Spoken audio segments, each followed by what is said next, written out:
Então hoje nós vamos falar sobre funções quadráticas e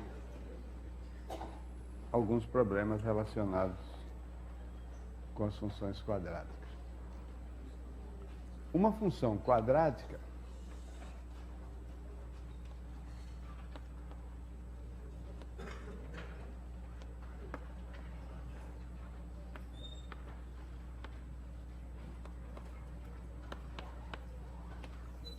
é uma função real, de variável real, definida assim. Para cada x real, f de x é igual a x2 mais bx mais c. Portanto, é definida por meio de um trinômio do segundo grau. Para que seja realmente do segundo grau, o a tem que ser diferente de zero. Bom, as funções quadráticas, ela tem uma história muito antiga em matemática e sempre inicialmente associada, a história associada ao problema de achar as raízes de uma equação do segundo grau. Uma raiz, um número real alfa, chama-se uma raiz da equação ax2 mais bx mais c igual a zero, quando o f de alfa for igual a zero, certo? Quer dizer, quando for um número que, substituindo x por alfa, o resultado dê igual a zero. Então, essas equações desse tipo, como eu falei inicialmente, elas têm uma existência muito antiga, não naturalmente sob essa forma, porque o hábito de escrever expressões dessa maneira só se estabeleceu definitivamente em matemática no século XVII. Até mesmo durante a Renascença, em que se resolviam equações, até equações do terceiro grau, a fórmula da equação do terceiro grau foi descoberta nos anos 1500, né? Se utilizava um tipo de álgebra que os historiadores chamam de cosistas. É uma álgebra, digamos assim, sincopada, em que, em vez de símbolos, letras, tinha as palavras reduzidas, abreviadas, e potência de um número, por exemplo. A ideia de potência de um número x ao quadrado é uma ideia... Olha, quando a gente... É uma ideia recente. Bom, recente em termos relativos. Costuma causar surpresa o fato de que logaritmos foram inventados antes de se ter a noção do que era uma potência de um número. O logaritmo é um expoente. É um expoente, né, a que se deve elevar a base para obter o número a elevado a x igual a b. X é o logaritmo de b na base a. Pois bem, os logaritmos foram inventados, na época que os logaritmos foram inventados, não existia ainda a notação a elevado a x. Só para você ter uma ideia. De qualquer modo, o problema que originalmente sugeriu a consideração da equação de segundo grau é o problema de achar dois números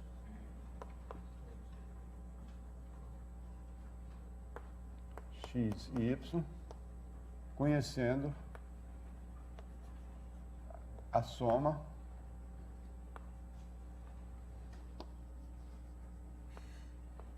S e o seu produto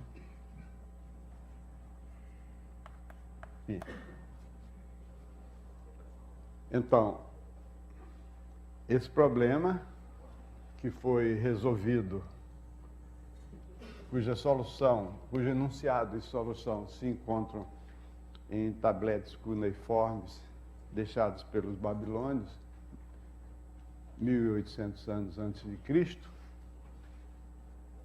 Esse problema consiste, ou conduz à equação x2 menos sx mais p igual a zero. E, de uma forma que não é comum nos problemas desse tipo, as duas raízes dessa equação são exatamente os dois números procurados. Eu digo que não é comum porque, em geral, quando a gente quer resolver um problema que recai numa equação de segundo grau, se o nosso problema consiste em achar determinar duas incógnitas diferentes, é muito raro acontecer que essas duas incógnitas sejam exatamente as duas raízes da equação. Um dos exercícios que estão para casa aí pede para considerar um problema análogo, que é o problema de achar dois números conhecendo a diferença e o produto. Aí não é bem o mesmo tipo, porque o que acontece aqui, nesse caso, é que se x, por exemplo, se alfa é uma solução, é um desses números, o outro número beta, quer dizer, se alfa é uma raiz dessa equação, então, mais exatamente, se alfa é raiz desta equação,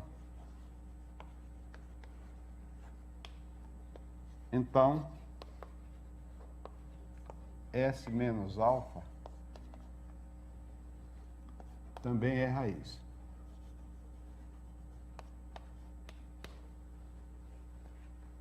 Quer dizer, então, se alfa é uma raiz dessa equação, a outra raiz é aquele número que somado com alfa dá S.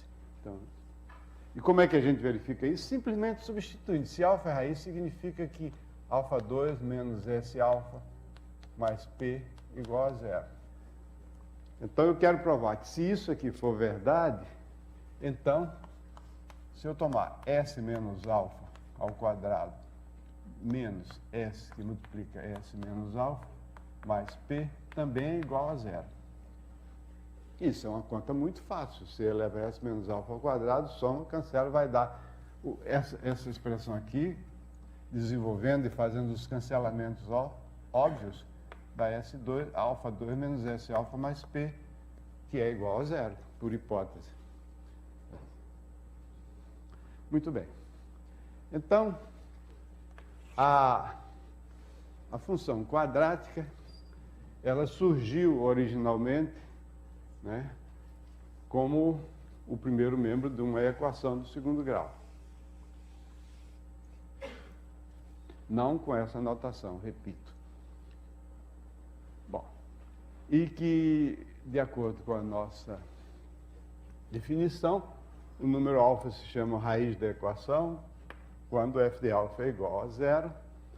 Nesse caso, a gente pode observar logo que se f de alfa é igual a zero, isso significa que alfa 2, alfa 2 mais b, alfa mais c é igual a zero. Então,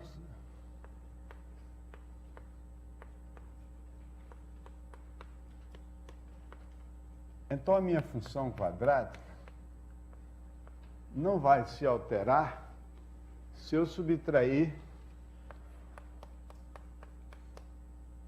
ax2 mais bx mais c, subtrair de ax2 mais bx mais c, a expressão a alfa 2 mais b alfa mais c.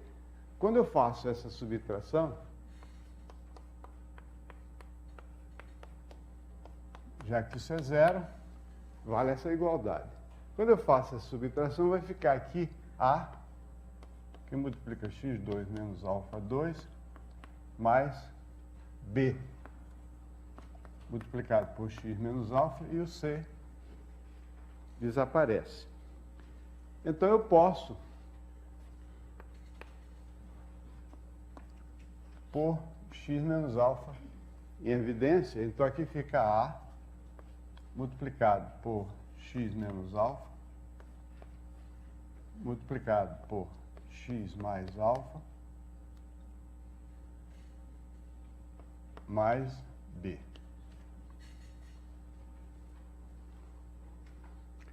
Então, se eu chamar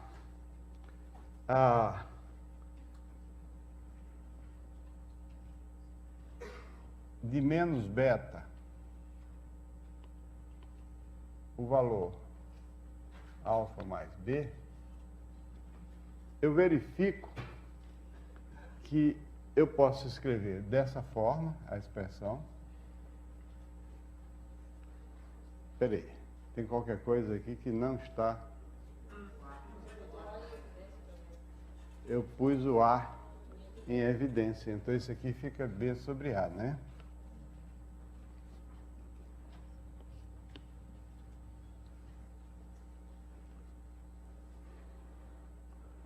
Então, isso aqui fica A, multiplica x menos alfa, multiplica x menos beta. E escrevendo desta maneira, eu verifico que beta também é uma raiz, porque se eu fizer x igual a beta, isso vai dar zero. Então, a gente já...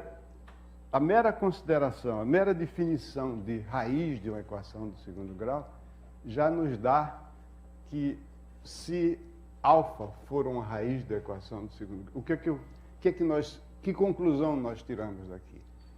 Que se alfa for uma raiz da equação do segundo grau,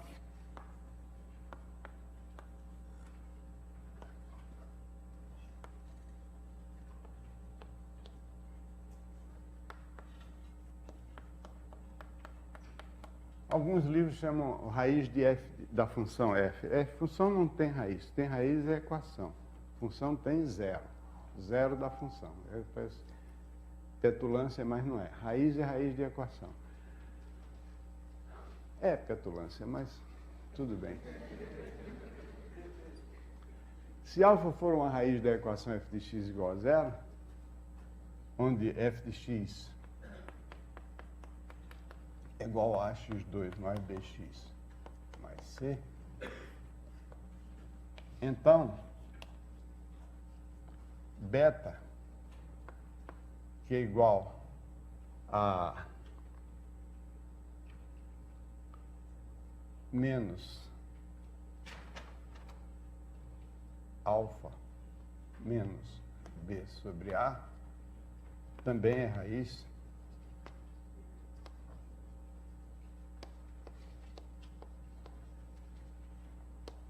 e vale de x igual a x menos alfa, x menos beta. Ok? Isso é o que é comumente chamado de a forma fatorada, né?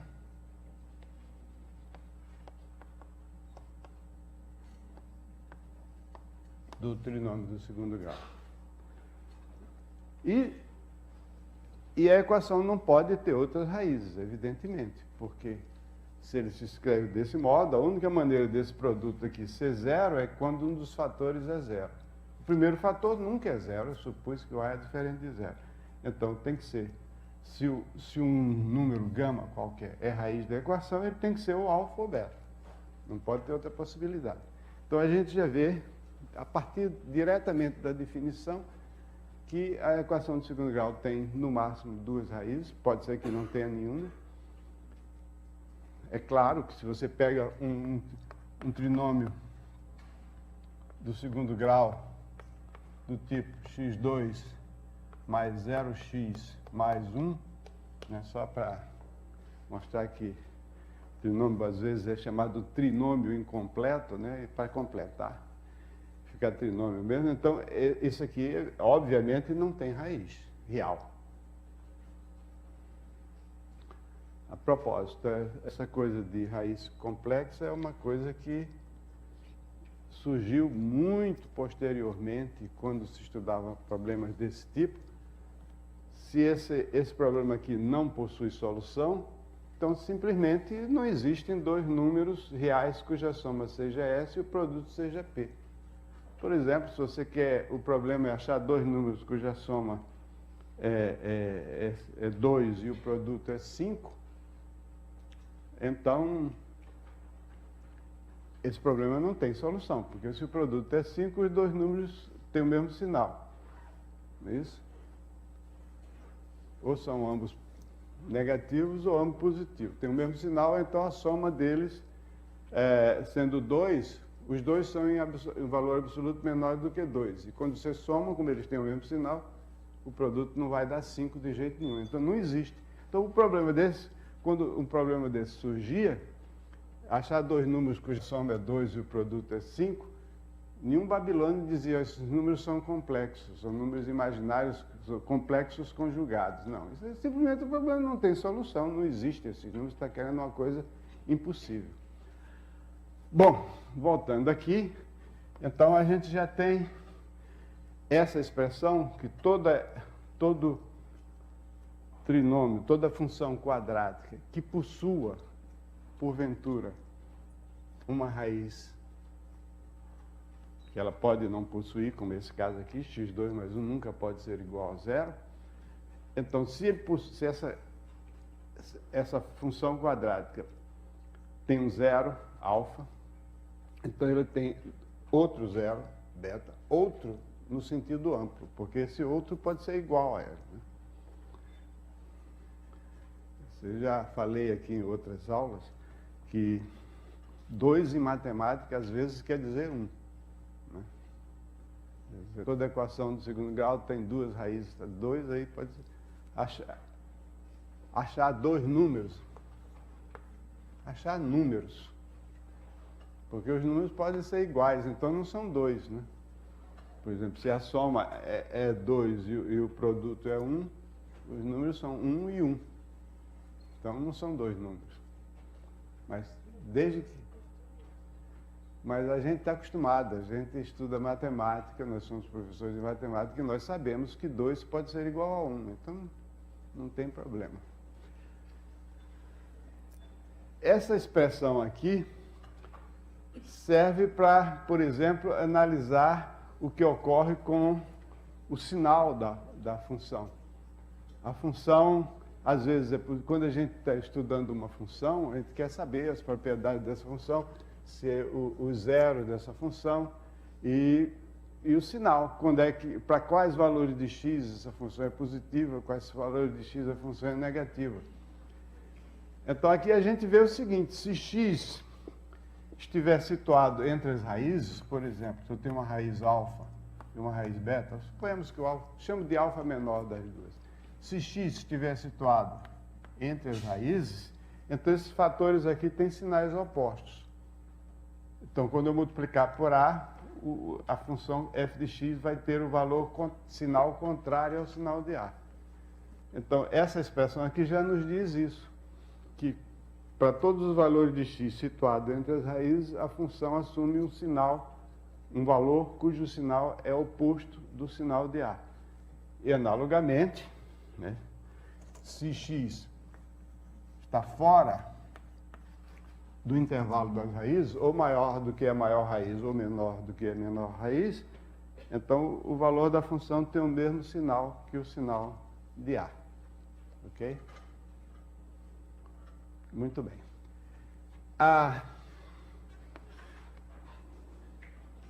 Então, são generalidades a respeito da função quadrática. Uma coisa muito útil a respeito da função quadrática é a chamada forma canônica.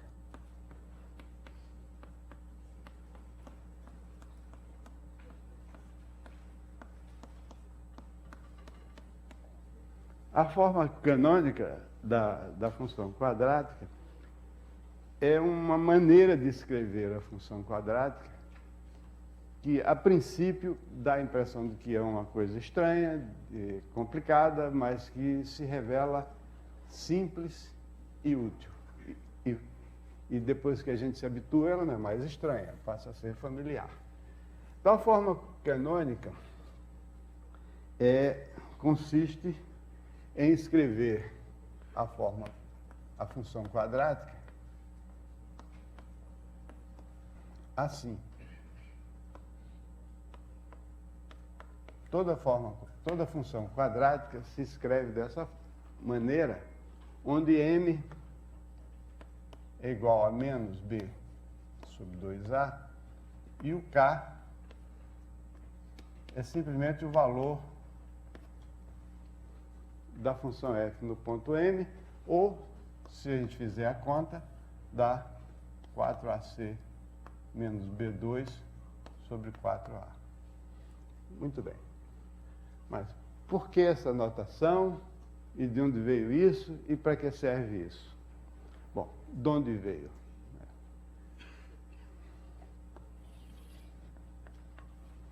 O ideal, quando se quer resolver uma equação do segundo grau, é que essa equação seja de um dos seguintes tipos. Por exemplo, assim, tipo ax mais b ao quadrado igual a c.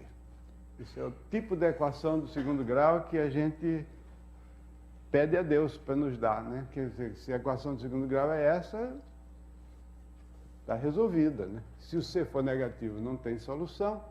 Se o c for positivo ou zero, aí eu extraio a raiz quadrada, fica x mais b igual a raiz quadrada de c, ou menos a raiz quadrada de c, aí eu tiro o valor de x. Outro tipo de equação do segundo grau, que é facílimo de resolver, esse tipo aqui.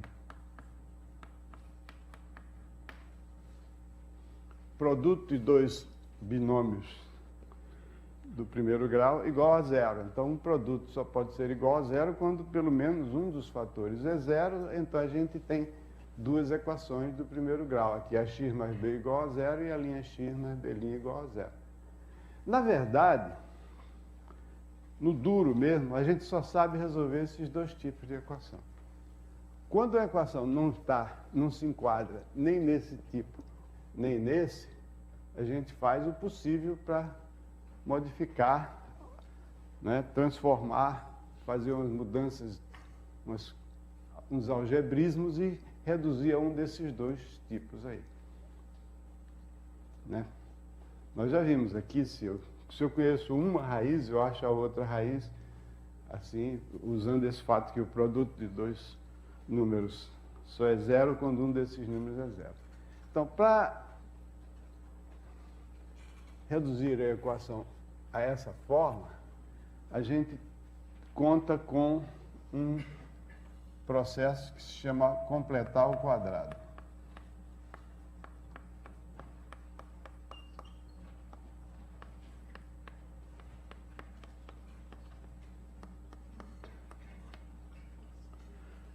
Completar um quadrado é uma coisa bem elementar, mas bem elementar mesmo, porque faz parte da matemática, eu devia fazer parte da matemática da sexta série.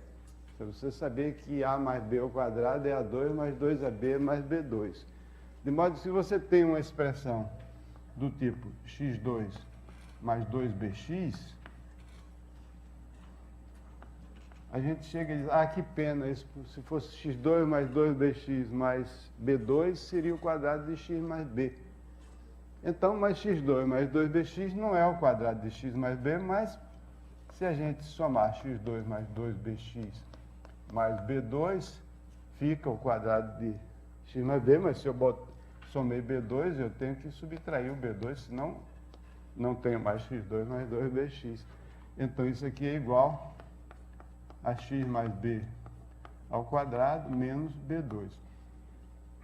Então, essa coisa simples, que, como eu disse, está ao alcance de uma criança da sexta série, é a técnica de completar o quadrado.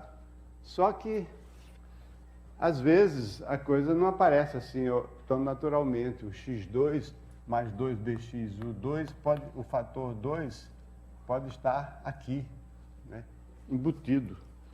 Como aqui embutido? Porque b é 2 vezes b sobre 2.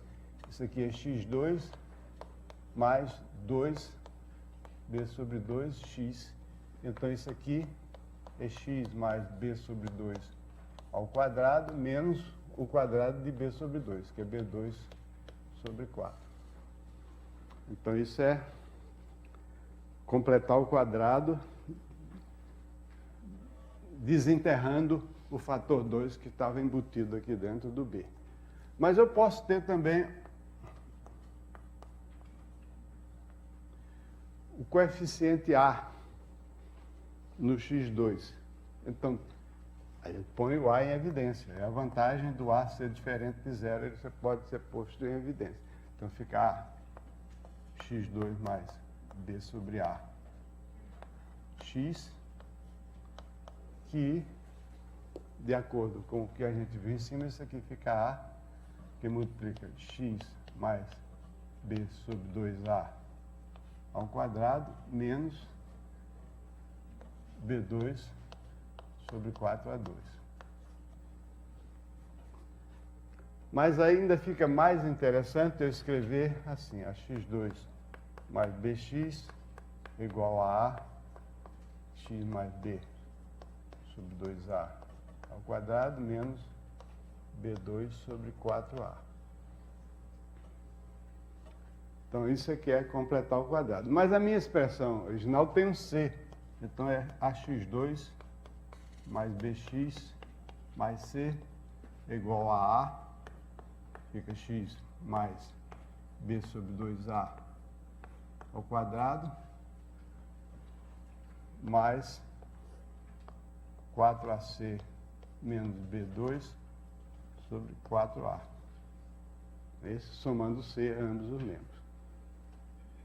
Bom, essa é a forma canônica. Eu chamo o m de menos b sobre 2a e chamo de k essa expressão aqui, que é o valor que a função f assume no ponto m. Então, todo trinômio, toda função quadrática pode ser escrita dessa maneira. Qual a vantagem de escrever dessa maneira? São muitas as vantagens. Bom, eu vou passar para cá, senão eu não apareço no filme, né?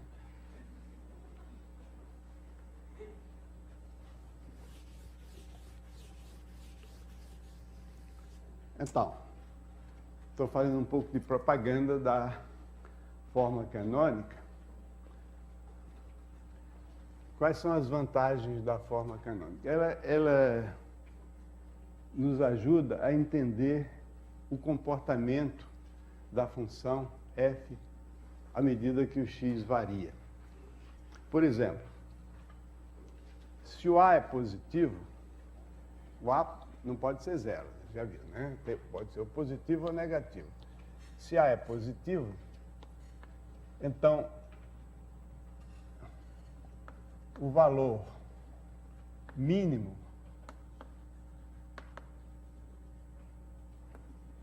de f de x é obtido quando x é igual a menos b sobre 2a. E f de x, recordando. Porque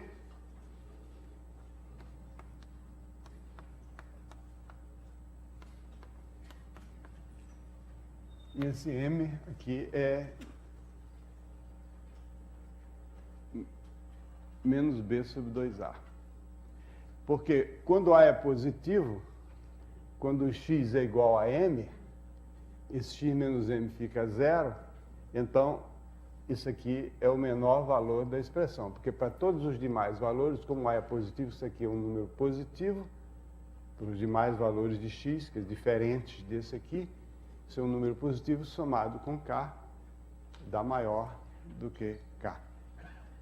Então, esse valor mínimo é exatamente o valor k. Então, de forma semelhante, se a é negativo, o valor máximo de f de x é obtido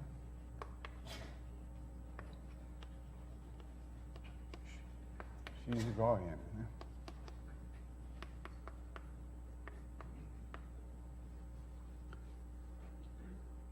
Ok? Então, esse essa observação nos permite resolver problemas de tipo de máximos e mínimos. Por exemplo, uma questãozinha bastante simples, mas interessante, é o seguinte: quando a soma de dois números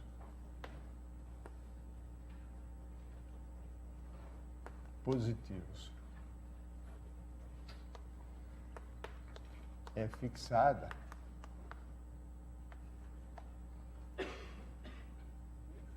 vou escrever aqui a soma S. Novamente aqui o 2 pode ser 1, né? A soma de dois números positivos é fixada, o produto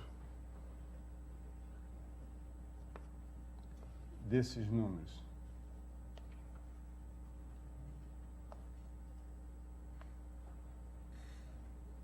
é máximo quando eles são iguais.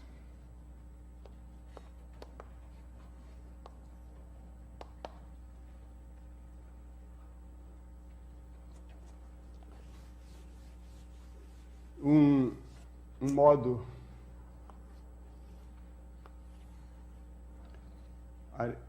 geométrico de enxergar isso é o seguinte: de todos os retângulos que têm um perímetro fixado, aquele que tem a maior área é o quadrado. Quer dizer, se você imaginar um retângulo feito cujos lados são um arame dobrado, tá? Então, se eu tenho uma área, à medida que você vai diminuindo a altura, você vai ter mais arame para fazer a base, mas a área vai variando. Você chega a um ponto, você botar muito esticado aqui, a área vai ficar bem pequenininha, vai tender para zero.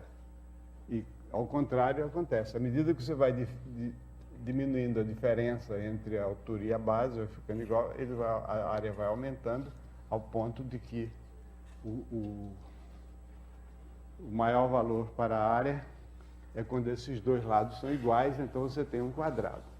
Então, de todos os retângulos de igual perímetro, aquele que possui a maior área é o quadrado. Bom, isso é uma consequência, né, desse fato, que quando A é menor do que zero, o maior valor de uma função quadrática é obtido quando x é igual a menos b sobre 2a. Isso aqui é o seguinte: se os números são x e y,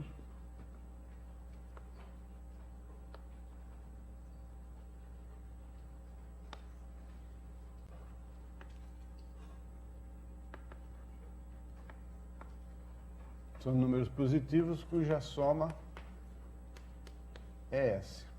Se a soma é S, então o y é igual a S menos x. Consequentemente, o produto xy é x, que multiplica S menos x, que é igual a menos x2 mais sx. E aqui a gente tem uma função quadrática, né? O termo constante é zero. Então, a função quadrática, o coeficiente a é menos 1, portanto, é negativo. Quando o coeficiente de x2 é negativo, o valor dessa função quadrática é máximo quando x é igual a menos b sobre 2a. Então, menos x2 mais sx assume o valor máximo quando x igual a menos b sobre 2a. Isso aqui, x igual a menos b, que é menos 1, menos S, desculpe, sobre 2A, que é menos 2. Então, S sobre 2. Quando x é S sobre 2, então o y, naturalmente, é S menos S sobre 2, que é S sobre 2 também. Então, o valor máximo do produto é obtido quando os dois são iguais.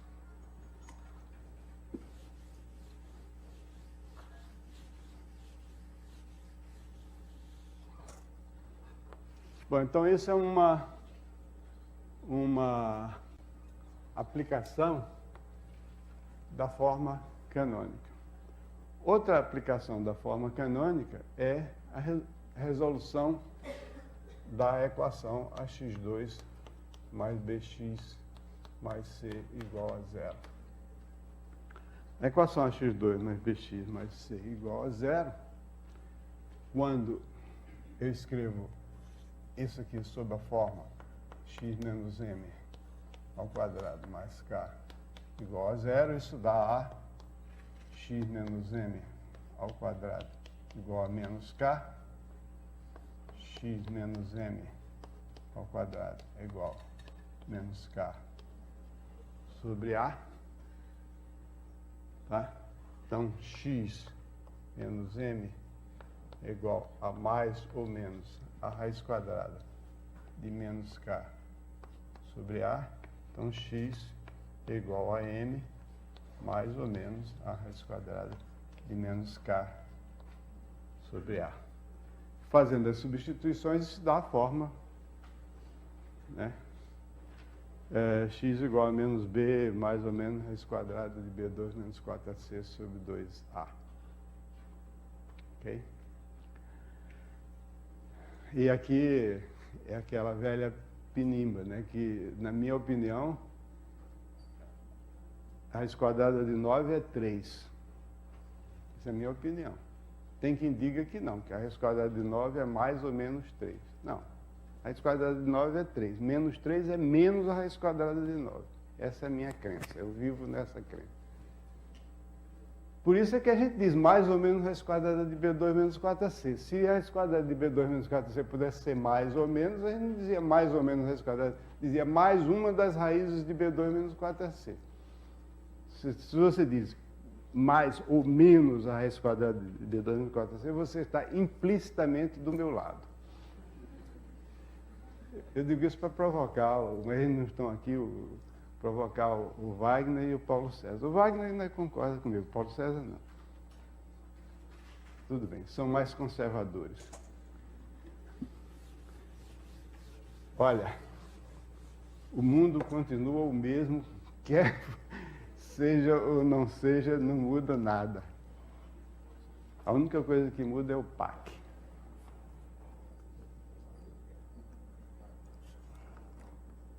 Bom, tem outra coisa a respeito dessa forma quadrática, que o professor Zé Paulo vai falar amanhã, a respeito da forma canônica, que é o gráfico da equação da função do segundo grau. O professor Zé Paulo vai explicar direitinho a forma do gráfico, etc., mas a gente não pode falar de uma função sem falar no gráfico da função. Agora, as propriedades geométricas do gráfico dessa função é por conta do Zé Paulo. Mas eu não posso deixar. Então, tem o gráfico da função, a função f de x igual a x2 é, de todas as funções quadráticas, a mais simples. E não é difícil imaginar como é que é o gráfico dessa função. Em primeiro lugar, tanto faz x como menos x dá o mesmo resultado, tem o mesmo quadrado. Então, o gráfico é uma figura que é simétrica em relação ao eixo vertical. Outra coisa que a gente observa é o seguinte, quando x está entre 0 e 1, o x2 é menor, embora seja o x2 uma função crescente de x, o x2 é menor do que o x, né? Claro, porque se você tem x entre 0 e 1. Se você multiplicar ambos os membros desta desigualdade, dupla desigualdade por x, fica 0 menor, basta essa aqui.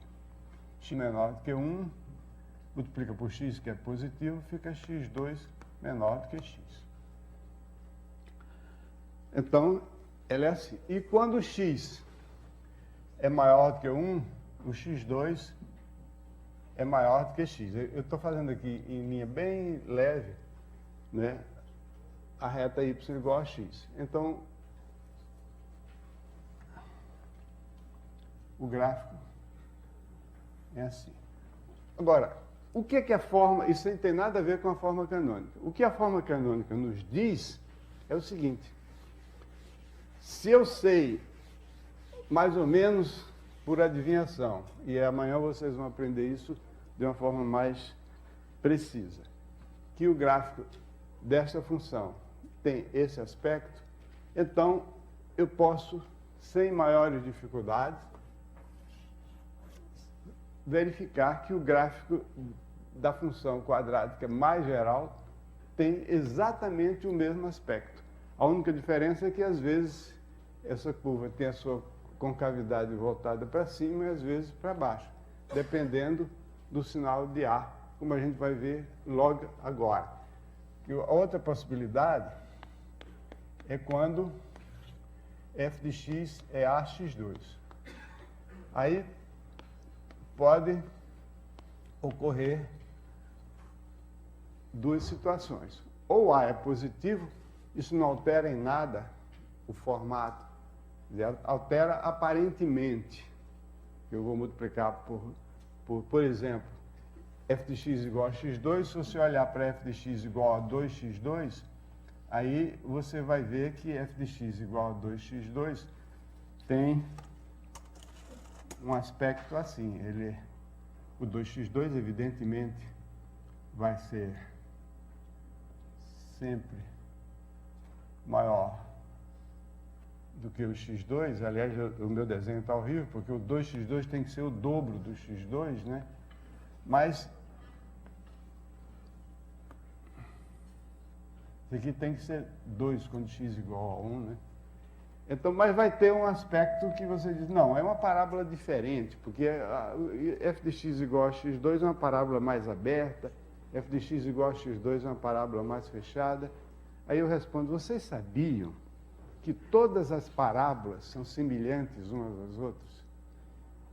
Só existe um tipo de parábola. Todas as parábolas são semelhantes. Aí vocês, não, você está querendo brincar comigo, né? Porque você vai me dizer que eu tenho uma parábola assim, por exemplo, a antena de televisão da minha casa é uma antena parabólica. Se eu olhar para o perfil dela, é assim. Aí eu tenho uma parábola assim.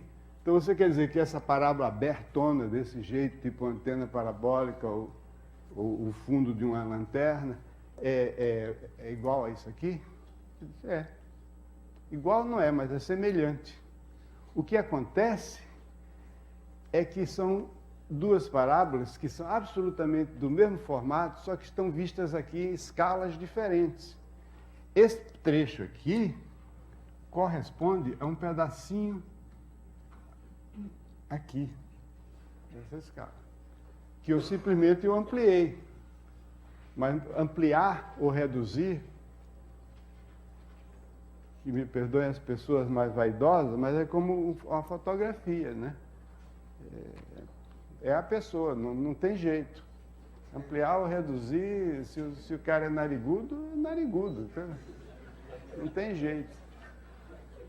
Então, todas as parábolas são semelhantes.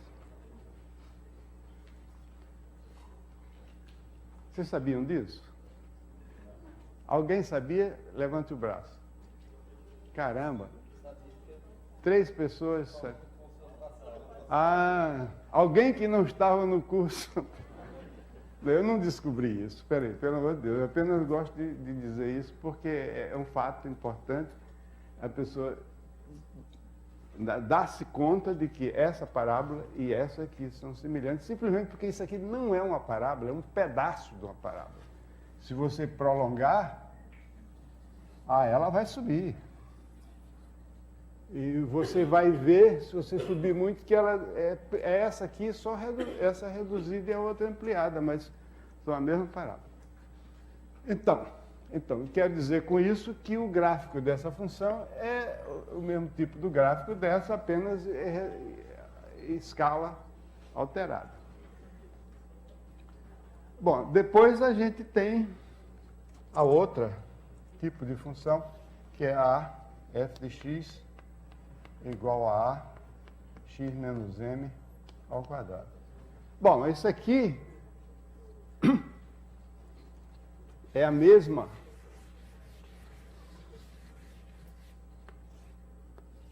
aqui eu tenho o ax2,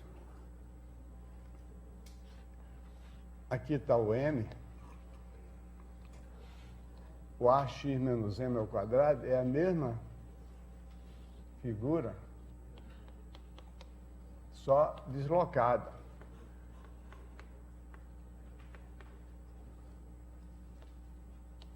Simplesmente eu dei uma translação horizontal.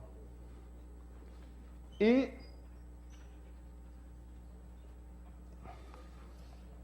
a x menos m ao quadrado mais k é simplesmente essa aqui subindo, se o k for positivo, ou descendo, se o k for negativo.